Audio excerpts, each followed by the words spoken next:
अब question number 4 पे चलते हैं कि मल्टीप्लिकेटिव इनवर्स ऑफ 7 इज के 7 का ज़रबी माकूस है। तो किसी अदद का ज़रबी माकूस वो अदद होता है जिससे असल अदद को ज़रब देने पर जवाब 1 आ जाए। ये भी बहुत आसान सवाल है। मसलन 5 का ज़रबी माकूस इनवर्स इस तरह से लेंगे। इनवर्स क्या, 5 आप नीचे लिखेंगे, 1 को ऊपर लिखेंगे और मल्टीप्लाई 1 के साथ 5 ही लिख देंगे।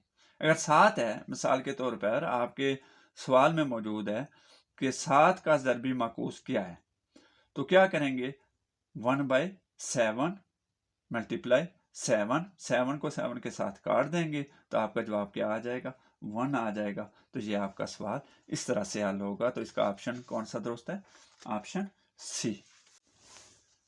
Question number 5, by rounding off the digit 28.4675 up to 2 decimal places we get अदद 28.467 को 2 दर्जा इशारिया तक महदूद करने से हासिल होता है। तो 2 दर्जा इशारिया हो या 1 दर्जा हो या 3 दर्जा इशारिया हो, तो वो हमने कैसे मालूम करना है। सबसे पहले आपने ये देखना है कि वो नंबर जो नुक्ते के बाद आते हैं।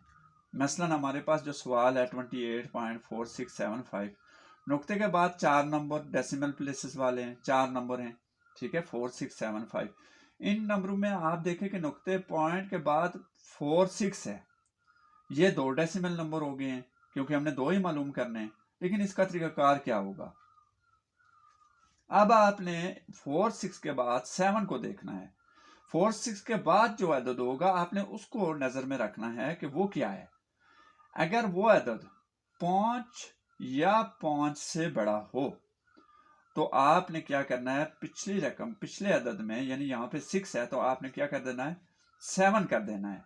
लेकिन अगर वही अदद तीसरा अदद जो 2 दर्जा इशारिये के बाद अगर 7 के बजाय यहाँ पे 4 होता, तो फिर आपने इस सवाल को इसी तरह से लेना है। 28.46 इसका जवाब था, लेकिन 5 या 5 से ऊपर चला गया तो 6 में आपने 1 को क्या कर देना है, बढ़ा देना है, ठीक है, जमा कर लेना है, तो वो क्या हो जाएगा 47।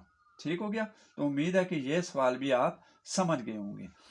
Question number 6, by rounding -32.435 up to 1 decimal place we get 32.435 को 1 दर्जे इशारिया तक महदूद करने से हासिल होता है। बिल्कुल वही तरीका कार है। 1 दर्जा आप देखें पॉइंट के बाद, डेसिमल के बाद आप देखें कि 4 के बाद 3 है, तो क्या होगा फिर इसका जवाब, क्योंकि 3 जो है 5 से छोटा है, छोटा अदद है, 5 नहीं है। 4 होता तब भी वही जवाब होता, लेकिन 5 होता तो चेंज हो जाता, लिहाजा ये चेंज नहीं होगा। 3 क्योंकि 5 से छोटा है, तो हमने सवाल को, जवाब को देखना है कि जवाब इसका वही होगा, जो ए ऑप्शन है वही आपका जवाब होगा।